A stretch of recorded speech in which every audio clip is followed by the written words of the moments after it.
Hello, dear friends. Welcome to our channel Learn with Asif, where we bring you daily business updates and loads of information, whether it's motivational stories, inspiration, or related to the share market. So yes, keep watching our channel and don't forget to like, share, and subscribe. All right, so you want to unpack this whole entrepreneur mindset thing, right? Yeah. Right. You specifically mentioned wanting to understand how entrepreneurs think about money differently.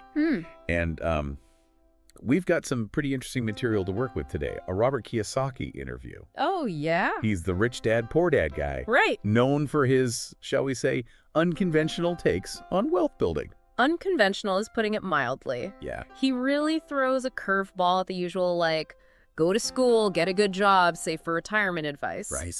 Kiyosaki claims that's practically useless in today's world. He really does, doesn't he? Yeah. It's like he's saying the old playbook is obsolete. Mhm. What's fascinating is why he thinks that. He draws a parallel to the traditional job model, something he learned to avoid from his rich dad. And that's where his whole rich dad, poor dad story comes in. Right. He grew up with two father figures.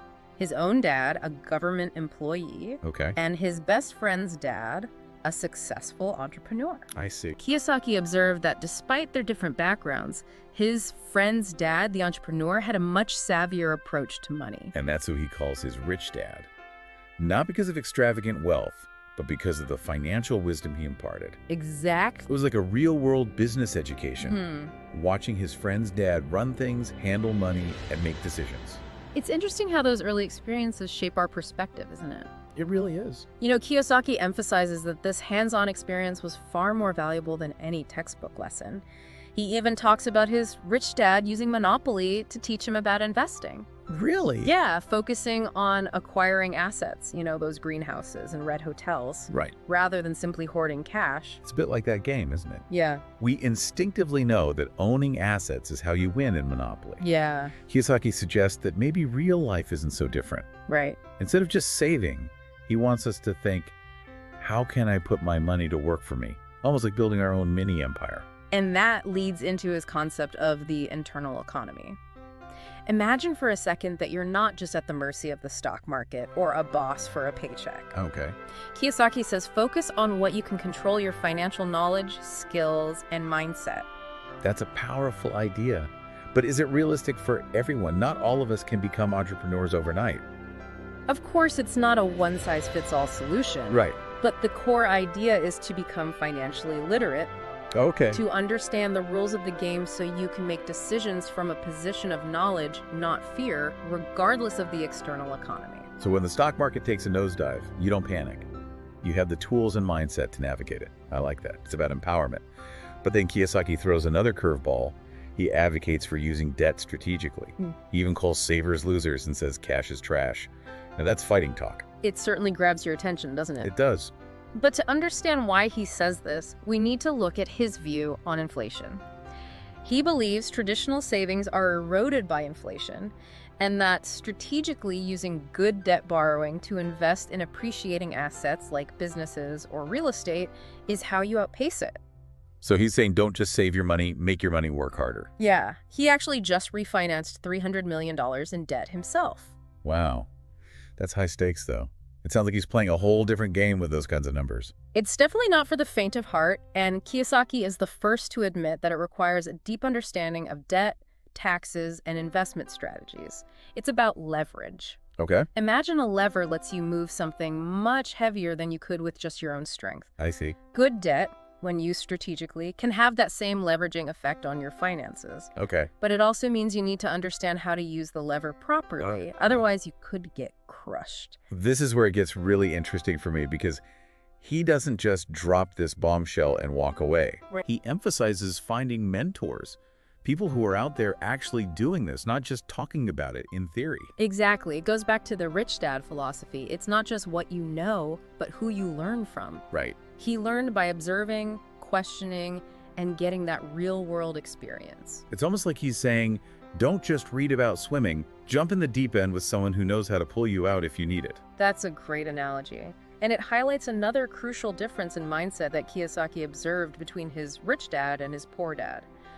While his biological father valued security and stability, a steady paycheck, a safe retirement plan, his rich dad embraced calculated risks. That makes sense. It's natural to want security, to avoid risk.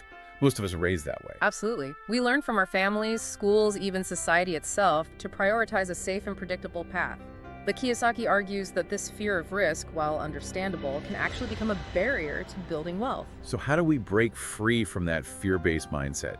How do we rewire ourselves to see opportunity where others see danger? Kiyosaki's answer, unsurprisingly, is financial education. He firmly believes that knowledge is power when it comes to money. Right.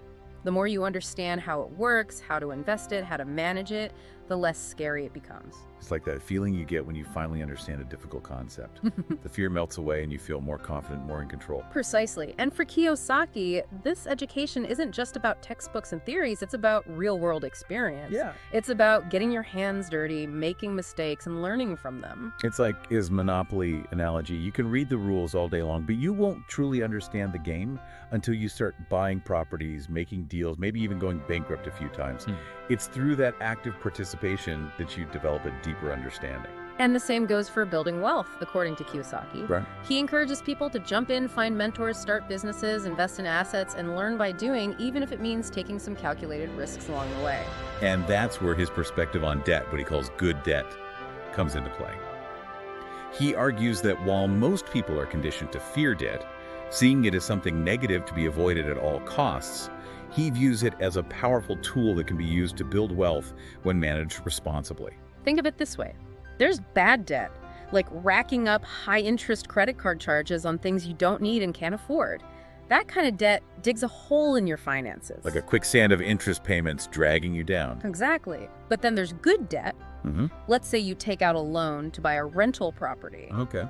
The rent from that property could cover the mortgage payments and even generate extra income, all while the property itself may be increasing in value. Right. That's debt working for you. That's a concrete example that makes it easier to grasp.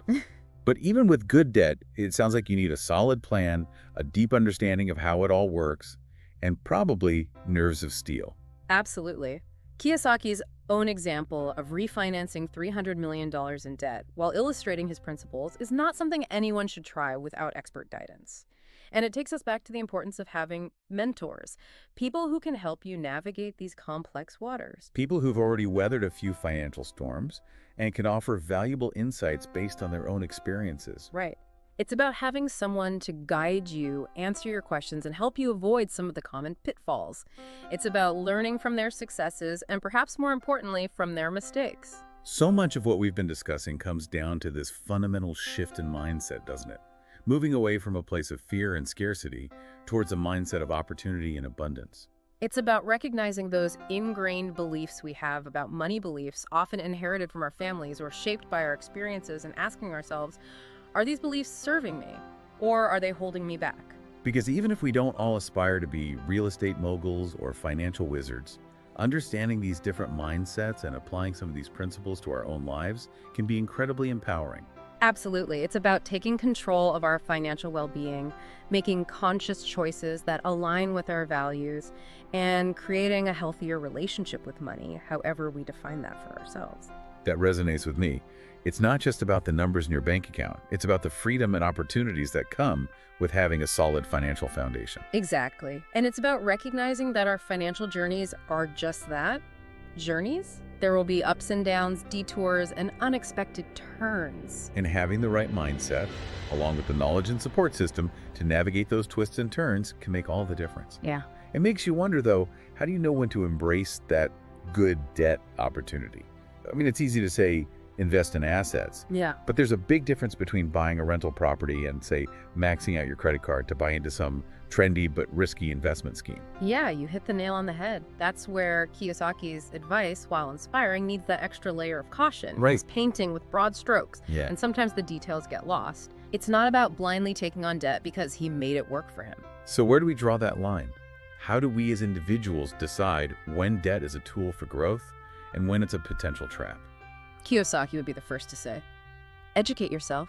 Don't just take his word for it, or anyone's for that matter. Right. Understanding the different types of debt, interest rates, how investments work, even the tax implications. Right. That's your foundation. So you're making informed decisions, not just following blindly. But that takes time and effort. Is that where finding those mentors comes in again? Absolutely. A good financial advisor can be worth their weight in gold, especially if they align with your goals and you trust their judgment. They can help you assess your specific situation, your risk tolerance, whether an opportunity aligns with your long-term vision.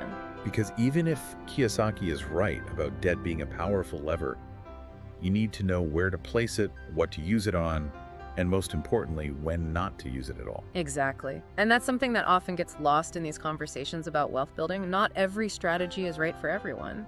Right. There are many paths to financial well-being. Yeah. And what works for one person might be disastrous for another. It's like trying to fit a square peg into a round hole. Yeah. Right? You can force it, but it's not going to end well. Exactly. And that's why exploring these different mindsets around money is so valuable. It's not about blindly adopting one guru's philosophy, Right. but about using these ideas as stepping stones to develop your own approach. We've covered a lot of ground today, from obsolete versus adaptable thinking to Kiyosaki's controversial views on debt. It's a lot to process. It is. But if there's one key takeaway for our listeners, what would you say it is? I think it's this. Your mindset about money is just as important as your actual financial situation. It shapes how you view opportunities, how you approach challenges, and ultimately, how you manage your financial well-being. It's like having a financial GPS. Right. If your internal